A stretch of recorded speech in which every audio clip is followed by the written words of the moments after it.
Aeroportdagi o'nlab Xitoy fuqarolari, ko'chalarimizdagi Xitoy bizneslari, shaharlarimizda paydo bo'lishi mumkin bo'lgan Xitoy mahallalari. Bu holat O'zbekiston uchun foydalimi yoki xavfli? Men bu savolni ChatGPT dan so'rab ko'rdim. Keling, uning javobini tahlil qilamiz.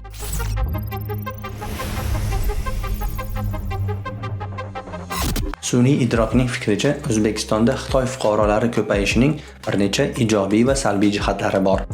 Ijobiy jihatlardan birinchisi Xitoyliklarning O'zbekistonga olib kirayotgan sarmoyasidir. Bu investitsiyalar orqali savdo, sanoat va xizmat ko'rsatish sohalari rivojlanib, qo'shimcha ishchi o'rinlari yaratilishi mumkin.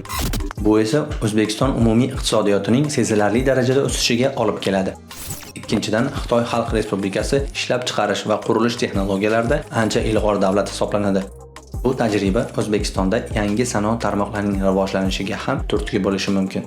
Yana bir pozitiv holat Xitoy bilan savdo aloqalarining rivojlanishi O'zbekiston mahsulotlarini xalqaro bozorga chiqishda yordam berishi mumkin. Lekin xitoyliklarning kirib kelishi salbiy oqibatlarga ham olib kelishi mumkin. Birinchidan, Xitoyning puldor tadbirkorlari to'xtovsiz kirib kelaversa, mahalliy tadbirkorlar bunday tengsiz raqobatga dosh bera olmasligi mumkin. Chunki kapital va tajriba borasida xitoyliklarning darajasi bizning qora ko'zlar bilan taqqoslaganda ancha yuqoridir. Ikkinchidan, agar Xitoy kompaniyalari bizning tabiiy resurslardan foydalanishda oshkoralik siyosatini yuritmasa, bu uzoq muddatli ekologik va iqtisodiy muammolarga olib kelishi mumkin. Bunga bir qator mamlakatlardagi Xitoy kompaniyalari bilan ishlash oqibatlarini misol qilish mumkin. Uchinchi salbiy jihat mahalliy aholi va xitoyliklar o'rtasida ijtimoiy muammolar yuzaga kelishi mumkin.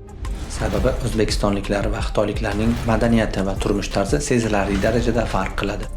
Xullas, xitoyliklarning kirib kelishi borasida ChatGPT shunday xulosa qilgan.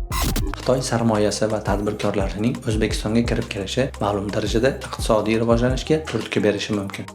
Ammo bu jarayon davlat tomonidan tartibga solinmasa, iqtisodiy yoki demografik muammolarni keltirib chiqarishi mumkin. Muhimi, O'zbekiston hukumati ushbu jarayonni nazoratga olib, mahalliy tadbirkorlarning manfaatlarini himoya qilishi va xalq xavotirini inobatga olish kerak. Siz nima deb o'ylaysiz? Sun'iy idrokning fikrlari to'g'rimi yoki aksincha? Fikrlaringizni izohlarda qoldiring. Kontent yoqdimi? Qaymoqqa obuna bo'ling.